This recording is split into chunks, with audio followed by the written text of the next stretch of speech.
Bonsoir, chers frères. Bonsoir à tous les élèves de la classe. Je suis très heureux d'être en audio en même temps avec les mères.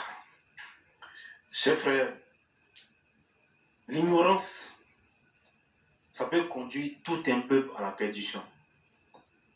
Un peuple ignorant, c'est un peuple même qui vient pour piétiner son propre bonheur. Moi, je tiens à interpeller nos parents, surtout nos mères. Quand un médecin fait un diagnostic et qu'il dit votre enfant, il a ça, il a ça, il a ça, là, à un moment donné, là, il faut accepter. Parce que lorsqu'on prend l'enfant, on le balade, il y a telle grande personne là-bas, lui, il va faire ça. Moi-même, mon enfant, il avait le même problème que ton enfant. On l'a envoyé là-bas. Voici ça, voici ça. Aujourd'hui, mon enfant se porte bien. Ça, là, ça peut tuer un enfant. Chers frères, vraiment, il est important aujourd'hui que je donne quand même de la voix, quoi, de ce côté-là. Un enfant qui a été diagnostiqué d'autisme, comment est-ce que des parents peuvent dire qu'on va aller inscrire cet enfant-là dans Rokia parce que c'est les génies qui sont derrière lui? Un enfant qui est autiste, on vous a fait un diagnostic, on dit que cet enfant a les symptômes d'un enfant qui est autiste. Vous n'acceptez pas parce que vous écoutez des personnes. Ah, l'enfant là, il est assis, il bouge son oreille. Quand on parle un peu, il s'énerve. Quand tu le touches, il s'énerve. L'enfant là, si vous voyez qu'il bouge sur ses oreilles, c'est les génies qui sont en train de parler à l'enfant. Il n'aime pas s'amuser avec les autres. Il est tout le temps dans son coin. C'est les génies qui viennent s'amuser avec lui. Oh, l'enfant souffre d'autisme. Chers parents, autisme là, c'est une réalité aujourd'hui. C'est une maladie. On ne devient pas autiste, on est autiste. Il est important quand même de se renseigner. Quand le médecin, lorsque vous êtes en face de lui, là, vous avez la latitude de poser toutes les questions. C'est une maladie, c'est une maladie, c'est une maladie. Et aujourd'hui, l'autisme, c'est devenu une maladie banale. L'autisme, ça se soigne. Lorsque l'enfant, il est dans ton ventre, là, lorsque l'enfant est dans ton ventre, là, il y a son cerveau qui commence à être formé. Et lorsque son cerveau commence à être formé, là, il y a ce qu'on appelle production de neurones. Et les neurones, là, pendant les premières semaines de grossesse, là, ça se produit en des milliers de quantités. Il y a des milliers de neurones dans la tête de ton enfant. Maintenant, quand l'enfant, là, il commence à apprendre 3 mois, 4 mois, jusqu'à un peu là, il y a une forte quantité de production de neurones dans son cerveau. C'est un cerveau en train d'être parfait. Maintenant, pour que le cerveau de l'enfant puisse bien fonctionner pendant qu'il est dans ton ventre, là, il y a ce qu'on appelle les connexions. Les neurones là, sont connectés entre eux. Donc, ça fait que l'enfant, là, son cerveau est en train de bien fonctionner. Et quand les premières connexions commencent, là, la femme qui est enceinte, là, elle sait. Est-ce que quand tu es enceinte, là, l'enfant, là, tu ne le vois pas bouger dans ton ventre? Ça veut dire que son cerveau, maintenant, commence à être formé. Est-ce que, souvent, l'enfant, là, même, il est dans ton propre ventre, là, quand tu es en train de le préparer, et puis assiette tombe, boum, boum, l'enfant, là, il commence à bouger dans ton ventre. L'enfant aussi, là, quand il est dans ton ventre, là, il reconnaît la voix de sa maman, la voix de son papa, là, il reconnaît, même quand il est dans le ventre.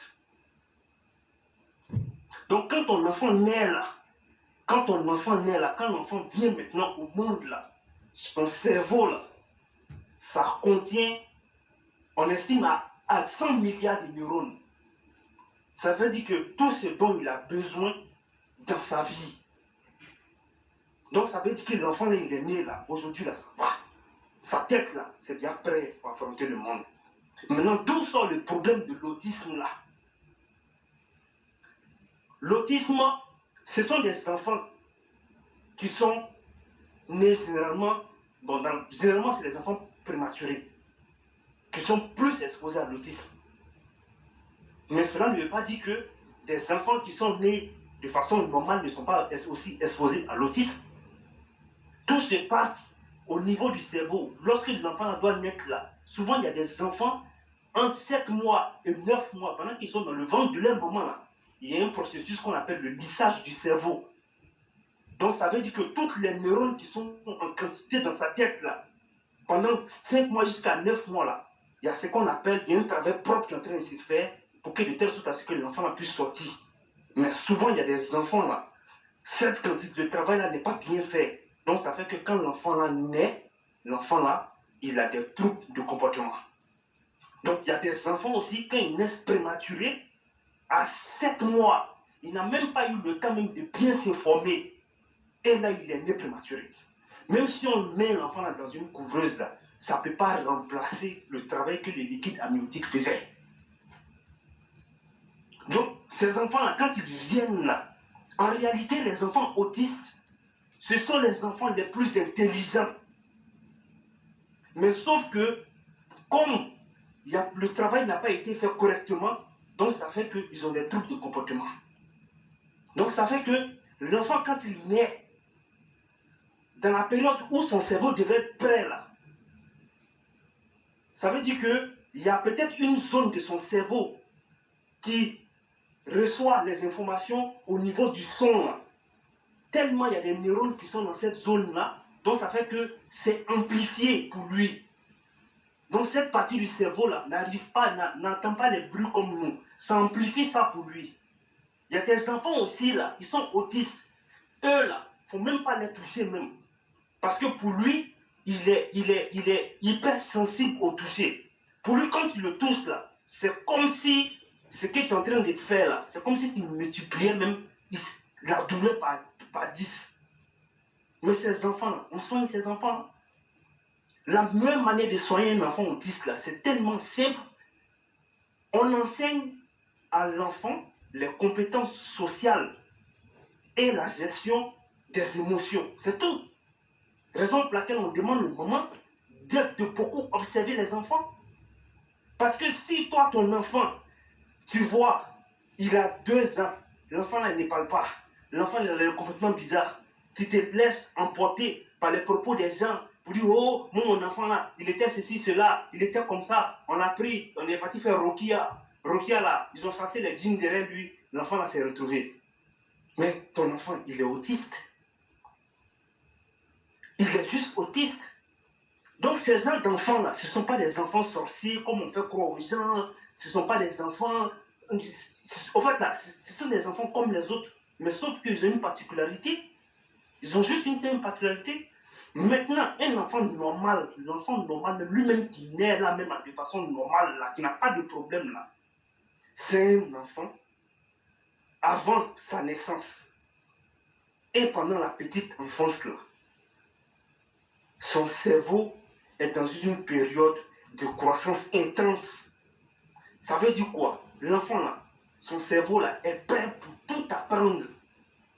Est-ce qu'on n'a pas des enfants, ils n'ont même pas 5 ans, mais ils parlent déjà 4 langues? Je profite en même temps pour ouvrir une parenthèse. Souvent, on est dans le métro, on voit nos soeurs, vous rentrez avec vos enfants dans les poussettes. Les enfants même n'ont même pas 2 ans, vous leur donnez portable. Ils sont en train de regarder Club des petits. Les enfants même, ils ont 2 ans. Ils savent déjà manipuler le téléphone. Il faut rentrer pour aller dans le jeu. Il faut rentrer pour aller sur YouTube. Il n'a que 2 ans. Mais vous croyez que votre enfant est intelligent? Or, c'est un gros bête que vous êtes en train de former comme ça.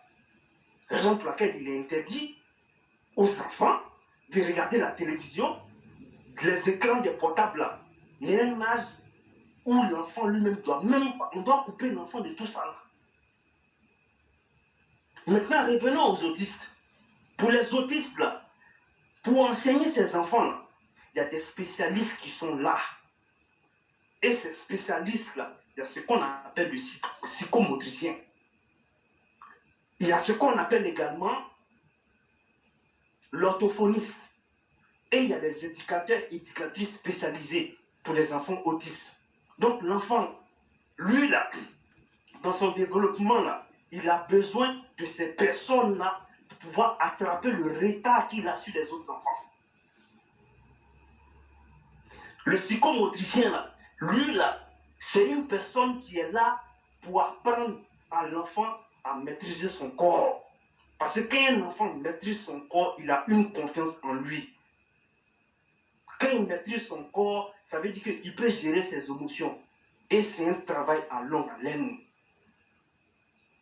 Si tu n'es pas un parent patient, là, tu vas condamner l'avenir de ton enfant. Les autistes, vraiment, quand tu es dans le quotidien de ces enfants-là, c'est là que tu vois encore que, tu vois, tu te dis que ce sont des enfants qui sont surhumains, quoi. Ce sont des enfants qui ont énormément de potentialité. Parce qu'ils font des choses à leur âge que même un enfant normal ne fait pas. Il y a des enfants autistes, tu ne sais même pas où ils ont appris à connaître la lettre de l'alphabet. Mais, ces frères te parlant même, je ne sais pas pourquoi je m'emporte autant pour toutes ces mères-là qui ont des enfants autistes et puis qui vont voir les marabouts ou bien les personnes pour aider les enfants à s'en sortir. Mais la réalité, elle est connue de tous. Une mère, quand elle est en face du désespoir, quand elle sait que son enfant est différent des autres, elle n'a pas de moyens, même s'il y a des centres d'autisme qui existent quand même en Côte d'Ivoire, il n'y a pas de prise en charge.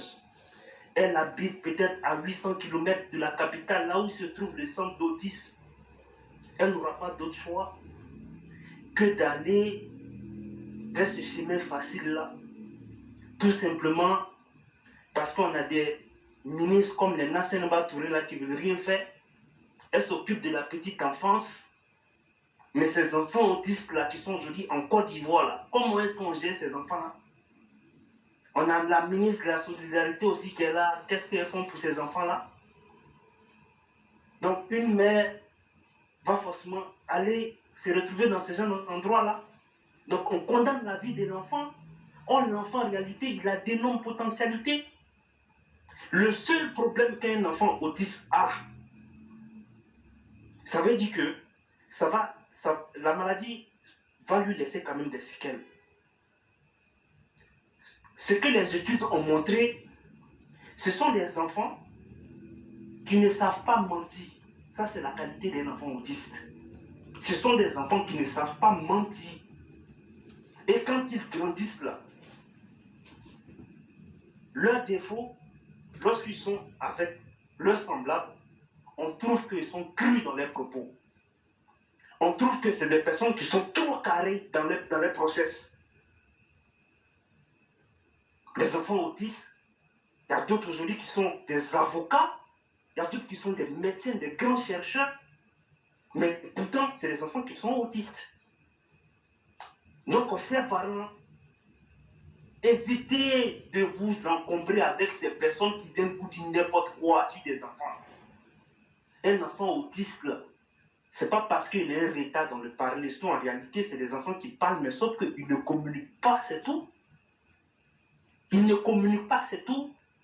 Et les premières personnes qui sont réellement au contact de ces enfants-là, ce sont les parents. Et ce sont des exercices que les parents ont vous fait faire afin de pouvoir aider vos enfants à la maison. Sinon, là, ce n'est pas un médicament, on les donne pour il faut prendre un comprimé, il faut boire. Non, non, non. C'est quelque chose, on agit sur son cerveau. On agit sur son cerveau. Comment comprendre des enfants autistes aujourd'hui? Personne ne leur a appris à jouer piano. Mais on dit aujourd'hui, ce sont des Mozart. Il n'a même pas encore grandi. Donc, cher frère, vraiment, excuse-moi d'avoir pris le temps, mais pour moi, c'était un intérêt capital de parler. Vraiment, merci beaucoup, cher frère, pour ce que vous avez dit. Et vous ne devez pas vous excuser. Vous pouvez mettre ça sur mien. Oui. Vous ne devez pas vous excuser pour le temps que vous avez pris parce que vous êtes en train de lever le voile sur quelque chose qui paraît un mystère alors qu'il n'en est absolument rien. Et derrière ce mystère, on essaye d'encourager une certaine malhonnêteté. Vous avez parlé d'autisme. Vous avez tellement bien expliqué simplement qu'il n'y a plus rien à dire. Le cerveau de l'être humain, là, ce n'est pas pâte d'arachide. Ce qu'il appelait neurones, là, c'est comme les fils de courant, là. L'être humain aussi, au fur et à mesure qu'il évolue, son cerveau aussi évolue. Et au moment où tu vas finir ta vie, plus tu vieillis, là, les neurones aussi diminuent. Plus les neurones, lors de ta croissance, vont être nombreuses, plus ton cerveau va bien fonctionner. Dans le processus de la grossesse, c'est pourquoi on vous explique que c'est important aujourd'hui d'aller faire de la radiographie. Souvent, on peut détecter ces problèmes-là et on peut les corriger par anticipation. Ce n'est pas seulement une question d'argent. Et c'est pourquoi aujourd'hui, pour les hommes, pour les familles les plus pauvres, la grossesse est presque gratuite aujourd'hui en Côte d'Ivoire. Parce qu'on a remarqué qu'une société, la vraie évolution, le vrai niveau de développement d'un peuple, c'est de voir ce que ce peuple est en bonne santé. Si dans non, on a l'argent, on attend, tout ça là, c'est pas encore développement. Hein. Le premier niveau par lequel on mesure le développement d'un peuple, c'est l'état de santé du peuple. Si on voit qu'il y a beaucoup de malades dans un peuple, on ne s'inquiète même pas, eux ils sont déjà perdus. Mais quand dans un peuple, on voit que tout le monde est en bonne santé, c'est un bon signe.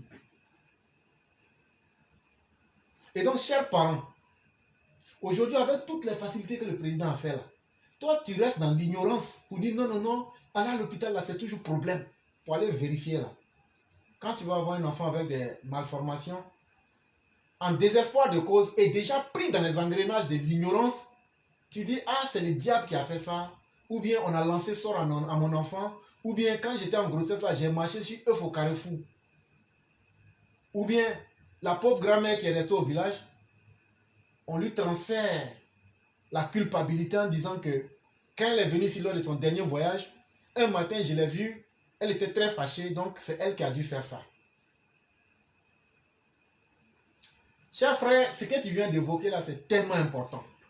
Et tu as tellement bien expliqué que moi j'allais revenir sur ce que tu as appelé la Rokia.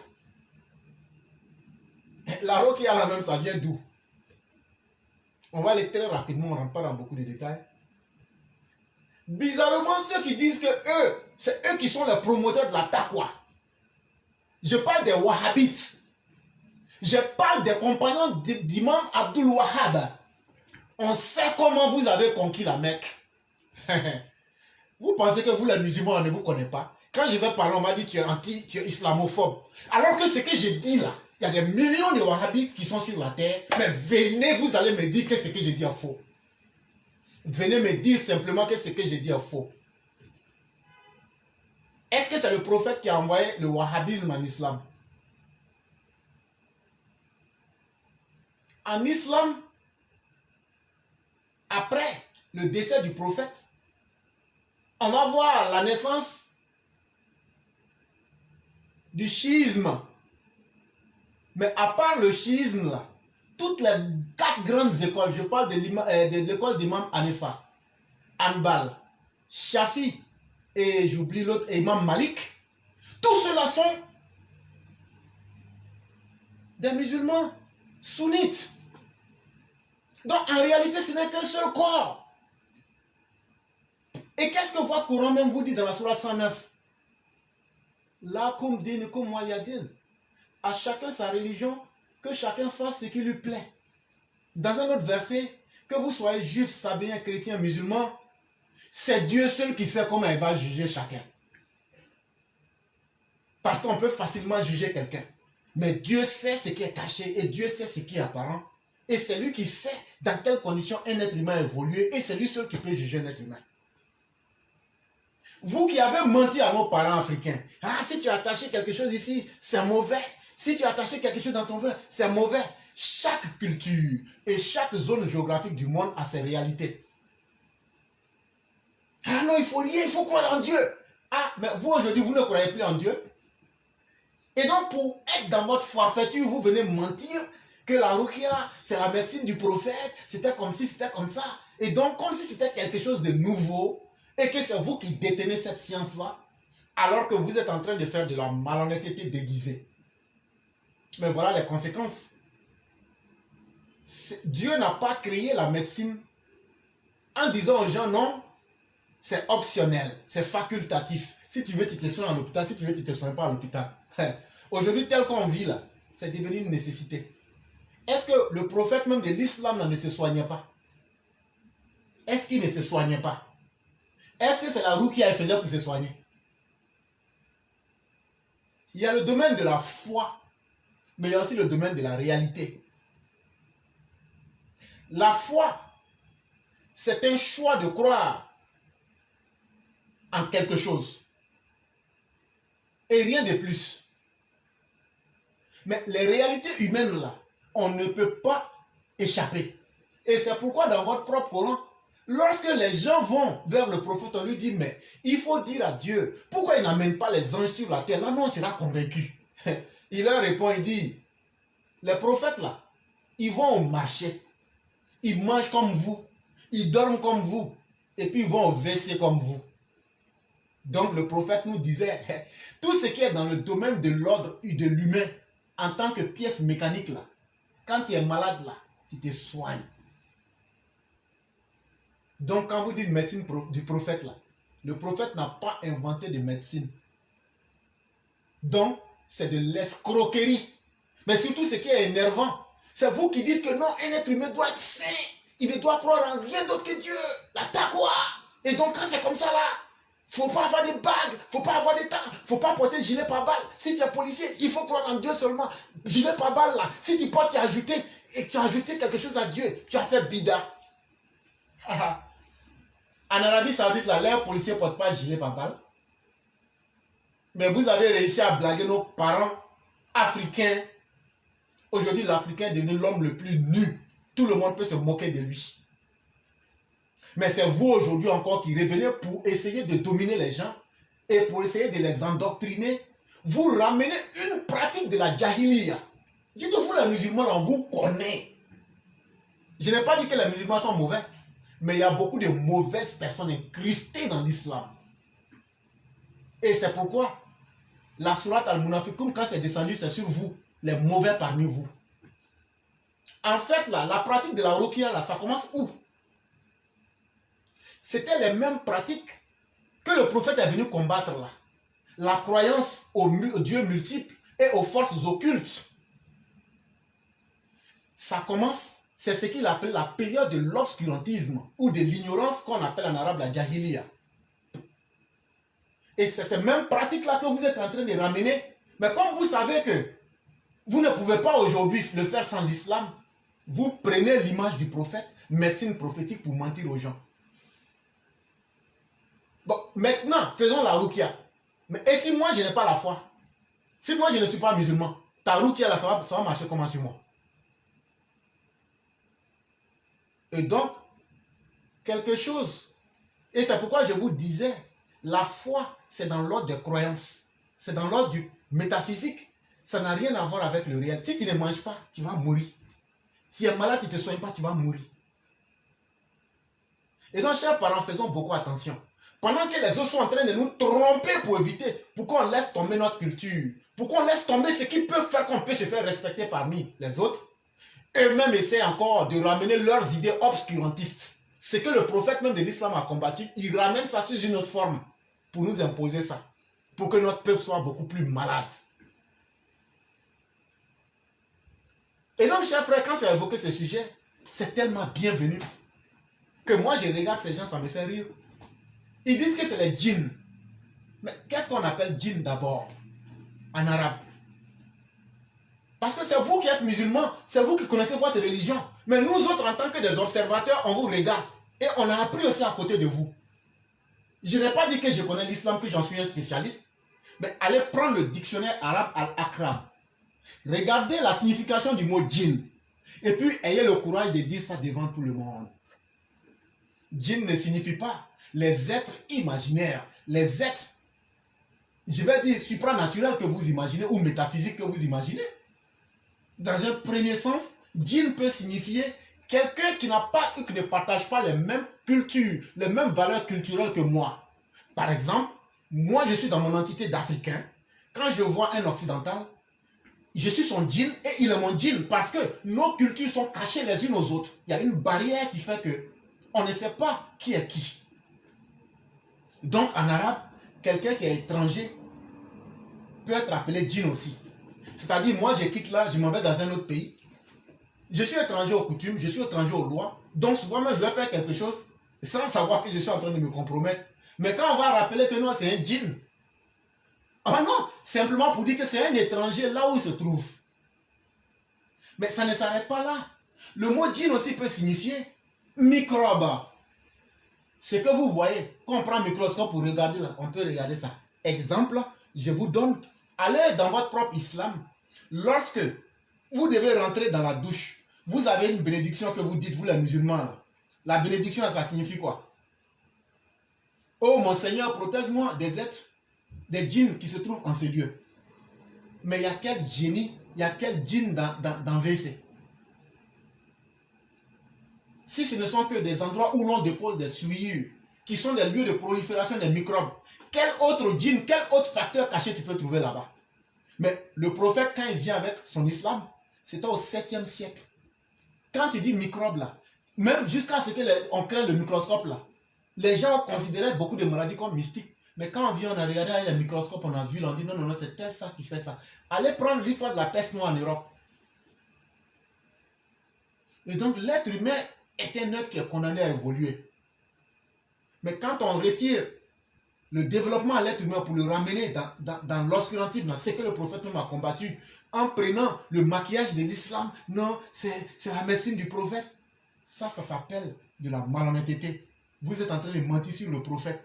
Même votre grand maître Abdul Wahab, si vous voyez aujourd'hui, il allait avoir honte de vous. Et puis on sait comment vous vous êtes imposé à la famille d'Al Saoud par la manipulation, par le mensonge et les assassinats. Je n'ai rien contre le wahhabisme, mais c'est la vérité que je suis en train de dire. Et je veux que ceux qui se sentent blessés, qu'ils viennent, venez un peu, on va discuter. Comment l'imam Abdul Wahab a fait et sur quel deal lui et les Saouds se sont entendus. Lui fait prospérer son idéologie après avoir assassiné tous ceux qui étaient contre lui. Mais en contrepartie, il relaie les idées des Saouds pour qu'ils puissent conquérir et obtenir le pouvoir d'État. Voilà la réalité qui est en face. Et donc, chers parents, c'est pourquoi le Christ a dit, il dit, je suis le chemin qui vous conduira à Dieu. Il n'a pas dit qu'il est Dieu. Il n'a jamais dit à quelqu'un, le Christ n'a jamais dit à quelqu'un que lui est Dieu. Il dit, je suis le chemin qui conduit au Père. S'il y a un Père, c'est que c'est le Père qui a envoyé son enfant. Mais si le Christ était Dieu, là, il allait lui-même s'adorer lui-même. Mais pourtant, non, non, non, c'est Dieu qui l'a toujours adoré. Oh mon Père, pourquoi tu m'abandonnes? Là-bas, ça m'a charmé. Faisons beaucoup attention. La foi, là, c'est pas parce que tu es bête. On dit, il a la foi. Être bête et puis avoir la foi sont deux choses différentes. Nous autres, là, quelle que soit la foi que tu vas amener en face de nous, là, on va utiliser notre esprit, notre raisonnement. Et c'est ça qui fait que les gens disent que nous, on est des anti-religieux, on ne croit pas en Dieu. Oui, on ne peut pas croire en Dieu, parce que Dieu lui-même l'a dit, que lui peut condamner quelqu'un quand tu n'as pas utilisé ton cerveau pour réfléchir. Donc là, Dieu ne peut pas nous condamner quand on a utilisé notre cerveau pour réfléchir. C'est pourquoi j'ai dit, ce que vous considérez comme miracle, là, pour nous, là, c'est des faits qu'on peut expliquer aujourd'hui. Il y a beaucoup qu'on peut expliquer, même s'il y a d'autres qu'on n'a pas encore compris. Mais au lieu de chercher à percer les mystères pour comprendre, vous êtes en train de condamner les gens. Et aujourd'hui, on voit ces centres-là prospèrent. Et Rokia, on va prier. Et ils n'ont rien dans la bouche, hein, à part ce que tous les gens connaissent. Les sourates de protection dans le Coran, tout le monde connaît. Tout le monde connaît. Quand tu récites la sourate Al-Kursi, quand tu récites la sourate Al-Falaq, quand tu récites la sourate Al-Nas, quand tu récites l'autre sourate, c'est fini. Les 4 derniers versets du Coran, les 4 dernières sourates du Coran, c'est fini. Il n'y a aucun autre mystère à cacher. Mais par contre, dans votre Coran, Dieu vous rappelle que dans le miel, il y a beaucoup de vertus médicinales. Et donc, est-ce qu'il faut négliger ça? Tout comme l'eau simple. Et donc, voilà qu'on condamne l'avenir, on détruit l'avenir de certaines personnes en voulant faire croire à des choses pour dire que ce sont les génies. Bon, vous avez prié pendant 1000 ans, là, mais les génies ne sont pas partis. Donc là, c'est que votre Dieu là n'est pas fort, ou même votre Dieu n'est pas sérieux. Et donc, chers frères, merci infiniment d'avoir évoqué ce sujet-là. Je crois que ça doit nous amener à réfléchir sur le sens des religions. Parce que la réalité, que ce soit l'islam ou le christianisme, je ne critique pas les religions elles-mêmes, mais les gens qui nous ont amené cette religion nous ont manipulés pour nous rendre plus faibles. Et ça, je décris ce facteur-là.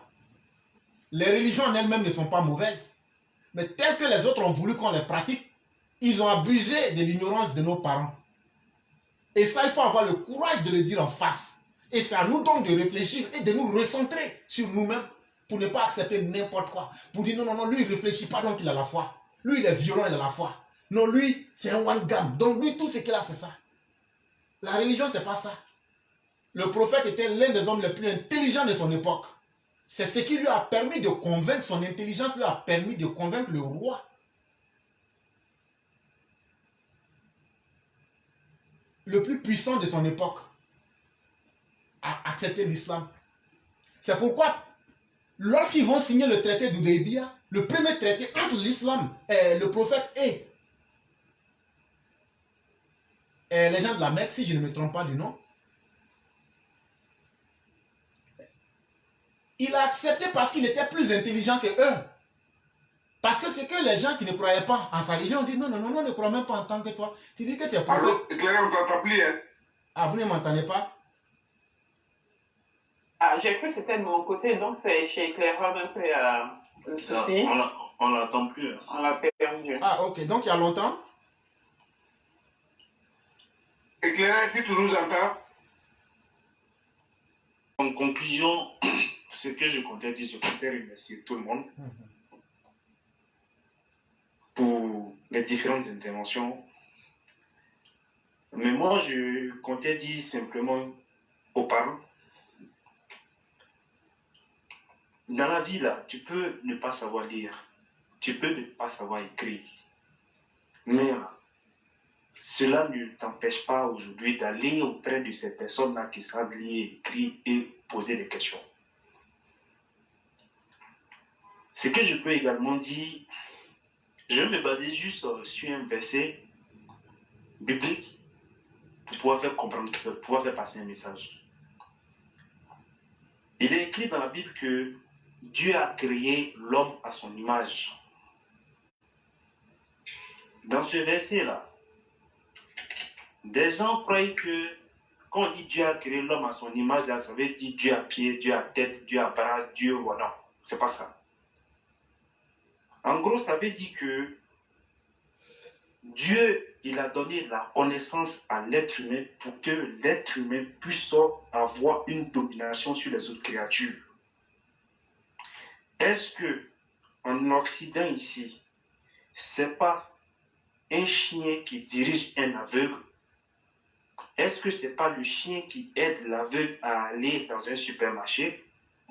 Est-ce que c'est pas le chien qui aide l'aveugle à traverser une route? Tout simplement, c'est parce que Dieu a donné cette capacité-là à l'être humain de pouvoir dompter ces animaux-là. Donc, ça veut dire que quoi?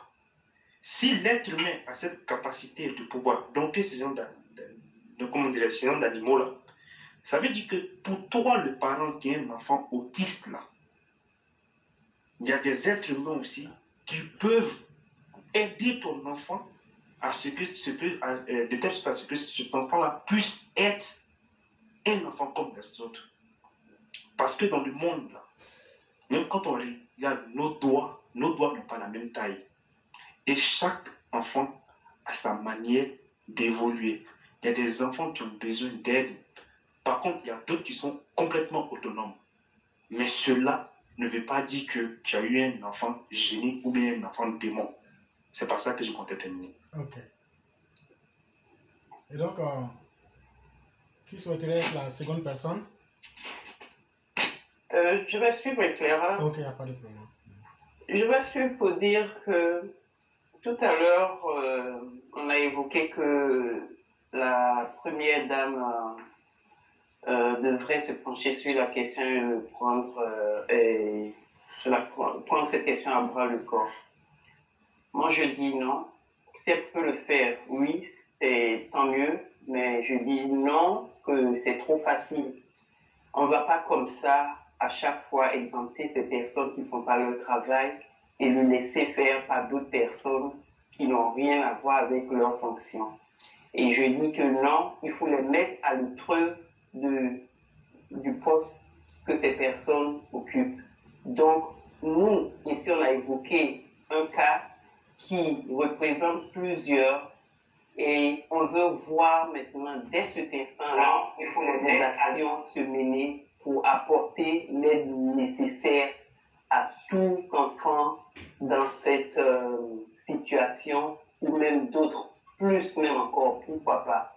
Et tout ça ils sont reliés, que ce soit ces deux ministères qu'on a cités tout à l'heure, ces deux dames, et la santé. Et pour repartir à ce que Walter Voto a évoqué, les députés, tout ça, ils sont tous liés. Donc, à chacun de faire son travail. Et pour ce sujet, pour cette question-là, on veut vraiment que... Parce que si on veut attendre la première dame, pour moi, c'est encore un autre processus et tout ça.